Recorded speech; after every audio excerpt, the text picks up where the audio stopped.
Kemudian untuk menunjukkan bahwa perintah ini sebetulnya memang dari pusat, kami punya sejumlah data juga, tetapi sekadar untuk menunjukkan sedikit saja di sini, tolong diperlihatkan slide yang ada screenshot. Nah, ini dia. Ini adalah bentuk komunikasi antara Ketua KPU, di bagian atas itu ada KPU RI Hashim Asyari, ya, dengan anggota KPU Provinsi. Dan ini secara grup maupun secara orang per orang dilakukan. Dan ini ke salah satu orang. Itu memuat, ini adalah untuk Partai Gelora yang tadi dilakukan sekitar tanggal 5, tanggal 6 itu. Sekian banyak di 24 provinsi, sekian banyak yang belum memenuhi syarat, maka itulah. Kemudian di bagian paling kanan, itu di gambar yang 5, itu ditulis di situ, mohon dibantu.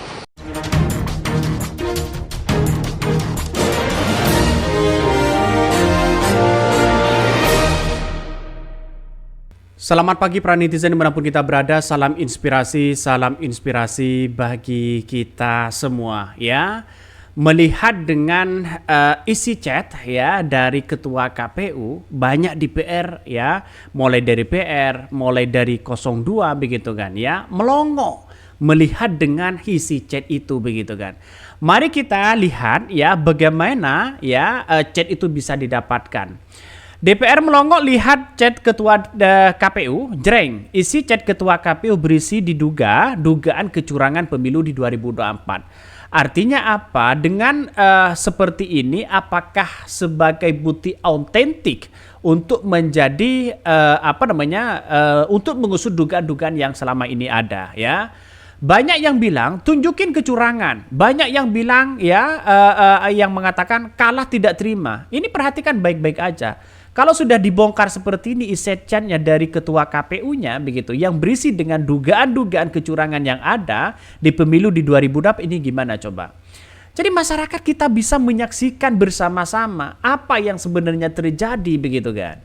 Maka secara tidak langsung saya mengatakan begini, isi chat itu kan sebagai bentuk bahwa ya dari mereka apakah ada nuansa-nuansa seperti itu begitu kan. Nuansa-nuansa kecurangan yang ada kita buktikan bersama di situ begitu kan ya. Jadi ini bukan soal siapa yang menang, soal siapa yang kalah. Apakah Ketua KPU-nya, pertanyaan dari netizen juga terlibat di dalamnya. Nah itu yang mesti kita hati-hati ya menampilkan data seperti itu begitu kan.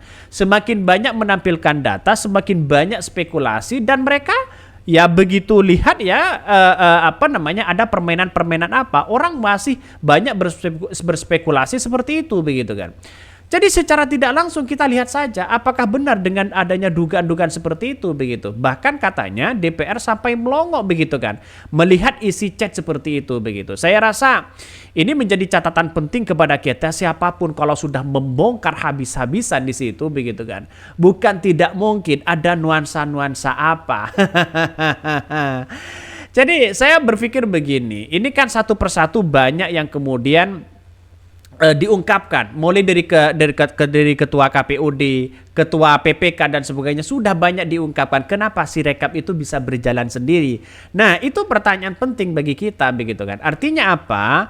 Artinya selama ini dengan adanya seperti ini bisa dibuktikan dengan adanya data-data yang ada. Apakah ini pertanyaannya adalah data autentik begitu kan ya?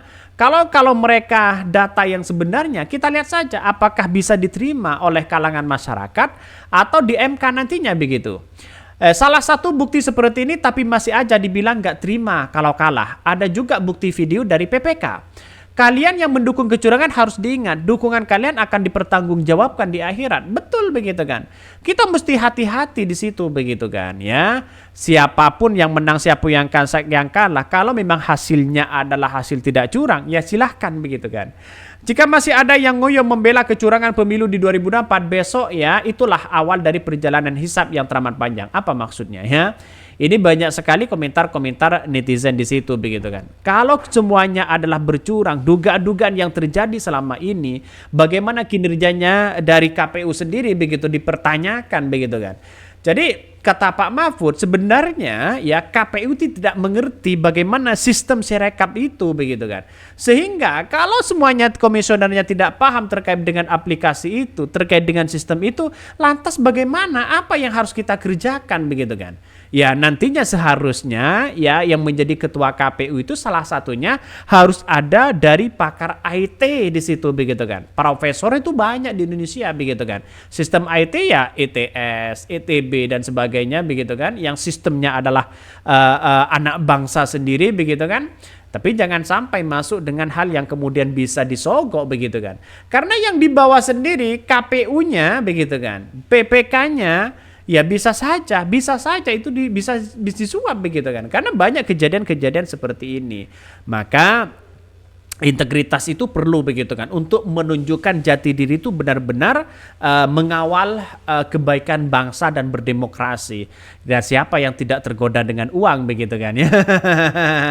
Itu pertanyaan penting bagi kita. Artinya jangan sampai demokrasi kita dicidrai dengan adanya sogok menyogok begitu. Karena banyak kejadian-kejadian yang kemudian disogok sana sini begitu kan ya. Anggota Bawaslu-nya begitu kan ya. Banyak yang kemudian bermasalah katanya begitu. Bahkan satu sisi ada yang mengatakan kalau memang ya benar seperti itu tidak bisa diamkan dan wajib didiskualifikasi katanya. Bahkan yang bicara mantan bidangnya lagi katanya. Ini komentar-komentar dari netizen. Banyak yang sudah dibongkar habis-habisan di sini begitu kan ya. Jadi masyarakat harus paham apakah ini benar atau tidak. Ini yang mesti kita lihat di situ begitu. Bahkan ya melihat dari pemaparan di situ DPR banyak yang melihat sampai melongok bisi chat dari ketua KPU-nya katanya begitu kan. Jadi apakah benar begitu kan ya untuk bisa mengontrol ketua KPU-nya terhadap partai-partai yang masih bergabung, yang masih baru bergabung begitu kan.